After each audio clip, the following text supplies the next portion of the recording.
আসসালামু আলাইকুম। আপনারা অনেকেই জানতে চেয়েছেন ভুট্টার ৬০ থেকে ৭০ দিনের মধ্যে কিছু একটা করলে মানে ভুট্টার ফলন বাড়বে, এই জিনিসটা আপনারা অনেকেই জানতে চেয়েছেন। অর্থাৎ ভুট্টার যখন বয়স ৬০ থেকে ৭০ দিন হবে এই মুহূর্তে ভুট্টা মোটামুটিভাবে এক কোমর, কারো এক বুক, কারো তলিয়ে যায়। যদিও যারা নমুল ভুট্টা চাষ করেছি তাদের ভুট্টার একটু গ্রোথ কম ছিল এই শীতের কারণে। এখন এই মুহূর্তে ভুট্টার ফলন বৃদ্ধি পাওয়ার জন্য, কারণ কিছুদিন পরে ভুট্টায় আর স্প্রে করার মতো অ্যাবিলিটি থাকবে না। অন্য অন্য ফসলের মতো কিন্তু ভুট্টার স্প্রেটা সর্বোচ্চ আপনি ৭০ দিন প্লাস পর্যন্ত করতে পারেন, এরপরে কিন্তু আপনি আর এইটার কোনো কিছু স্প্রে করতে পারবেন না।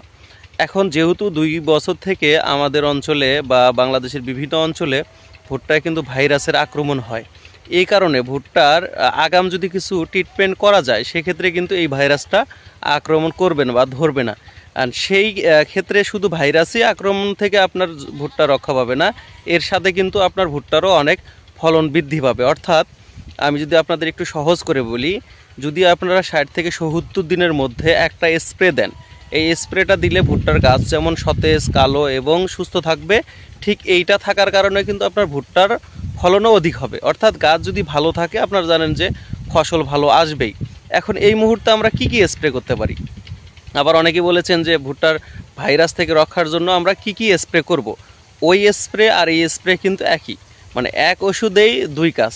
আমরা ভাইরাস মুক্ত যদি জমি রাখতে চাই সেক্ষেত্রে আমাদের এই মুহূর্তে যেটি করার কাজ হচ্ছে, প্রথম কাজ হচ্ছে আপনার এমিস্টার ট্রুপ অথবা সেল্টিমা অথবা নাভারা অথবা তারেত, যে কোনো একটি বা এই গ্রুপের আপনারা যে কোনো ছত্রাকনাশক নেবেন। এর সাথে অ্যান্টাকল, তার সাথে যদি আপনারা আরও ভালো করতে চান চিলেটেড জিঙ্ক এবং বোরন।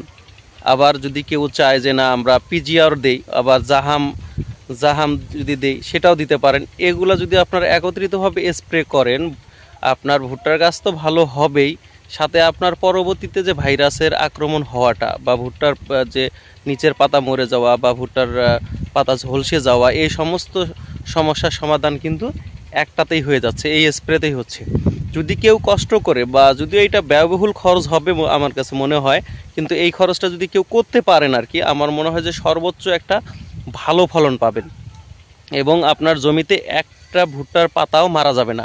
আর ভুট্টার পাতা যত ভালো থাকবে তত কিন্তু আপনার কি হবে, তত আপনার ফলন ভালো হবে। এই কারণে পরবর্তীতে এই গাছের পাতা কিন্তু আপনি গরুকেও খাওয়াতে পারবেন যদি ভালো থাকে। কারণ হচ্ছে প্রত্যেক বছরই কিন্তু ভুট্টা তোলার আগ মুহূর্তে কিন্তু হঠাৎ করে ভাইরাসের আক্রমণ হয়ে কিন্তু আপনার ভুট্টা নষ্ট হয়ে যায়, পরিপক্ক হওয়ার আগেই আপনার পেকে যায়। এইটার যে সমস্যা, এটার কারণে কিন্তু ভুট্টার অনেক ফলন কমে যায়। তাই আপনারা যারা চাচ্ছেন যে আমাদের ভুট্টার ফলন ভালো হোক বা আপনার গাছ ভালো থাকুক এবং ভুট্টার গাছ দ্রুত মানে উঁচু নিচু সমান হোক, সেক্ষেত্রে আপনার এই স্প্রেটা বা আপনার করে দেখতে পারেন। ইনশাল্লাহ আমি রেজাল্ট পেয়েছি প্রত্যেক বছরই এই